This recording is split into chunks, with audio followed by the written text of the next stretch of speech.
m'appelle Pierre Lavina, je suis géologue volcanologue, spécialiste du stratovolcan des Monts d'Or Sancy. J'y travaille depuis une quarantaine d'années et mon sujet d'application c'est essentiellement la volcanologie dynamique et structurale liée à la géothermie. Alors ce que l'on voit ici, qu'on appelle la source Croisa, en fait c'est la sortie, ce qu'on appelle la galerie d'Exor. L'Exor, c'est la sortie du trop-plein du captage qui a été fait par forage de l'autre côté de la voie ferrée lors de la construction des thermes Croisa. Alors, il y a un mois, avant que cet aménagement soit fait, il y avait ici des bassins et un bâtiment qui était relié à la galerie d'Exor, la galerie d'extraction du trop-plein du forage. Et ces bassins permettaient de capter une partie de l'eau chaude qui sortait de cette zone-là. Donc ça permettait d'avoir, un peu comme dans les thermes romains, de l'eau chaude, de l'eau moyennement chaude, et puis la rivière qui était plutôt de l'eau froide, quoi. Donc ça permettait aux gens de profiter à la fois de la chaleur de l'eau, de pouvoir un peu se baigner dans des eaux tièdes, légèrement acides évidemment, et puis après d'aller se refroidir directement dans la rivière.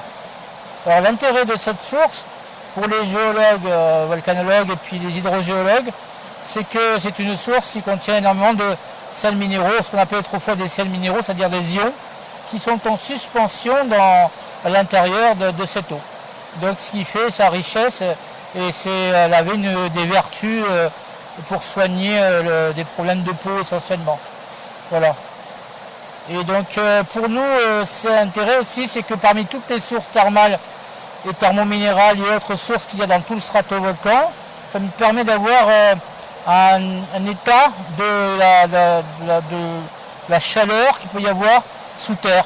Donc cette source fait partie d'une 150 à 200 sources qu'on peut trouver en tout le massif. Par contre celle-ci, l'avantage c'est qu'elle était captée et avec une galerie d'extraction vers la rivière. Voilà.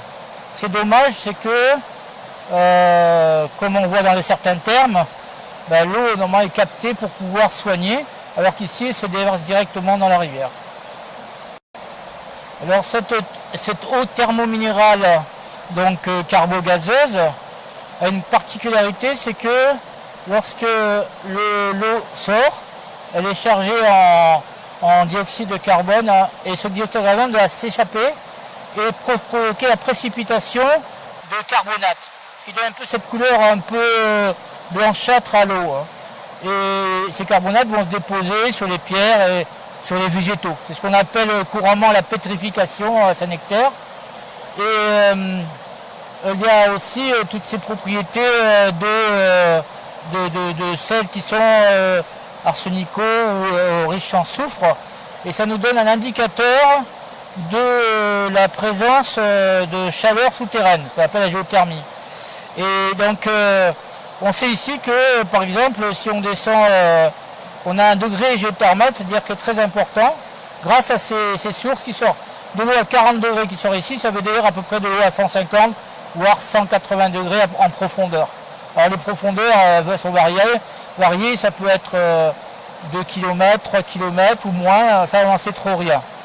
Ça dépend, les études n'ont pas été très détaillées pour arriver à avoir des précisions là-dessus. Et alors pour ce qui concerne la pédagogie, ce site était remarquable parce que ça permettait d'emmener des étudiants d'abord qui font des études en géologie et aussi des étudiants et des élèves d'écoles, de collèges, de lycées pour leur montrer justement l'arrivée de cette eau chaude à la surface. Et donc de pouvoir discuter sur ce qui se passe en profondeur dans le stratovolcan.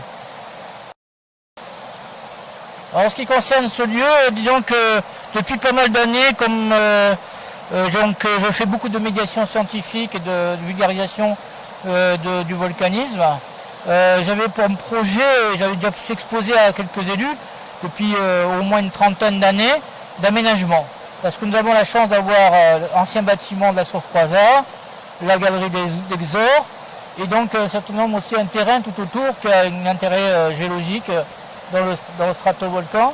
de faire une sorte de ce qu'on appelle un aménagement de site, qu'on appelle un géosite, un site géologique remarquable pour expliquer tous ces phénomènes et même aussi l'adaptation de la végétation sur ce type de sol très riche en fluides hydrothermaux assez sulfurés. Alors quand j'ai su que l'aménagement avait été détruit, j'ai été assez émotionné, émotionnellement horrifié, parce qu'en fait pour moi c'est un site important de la géologie du volcan, du stratovolcan des Monts d'Orsancy. Et puis comme je suis un vulgarisateur, un enseignant et médiateur scientifique, donc je me suis dit on va perdre ce lieu extraordinaire pour pouvoir enseigner auprès des étudiants et des écoles et collèges sur la profondeur de ce qui se passe en profondeur dans ce volcan, dans ce grand volcan.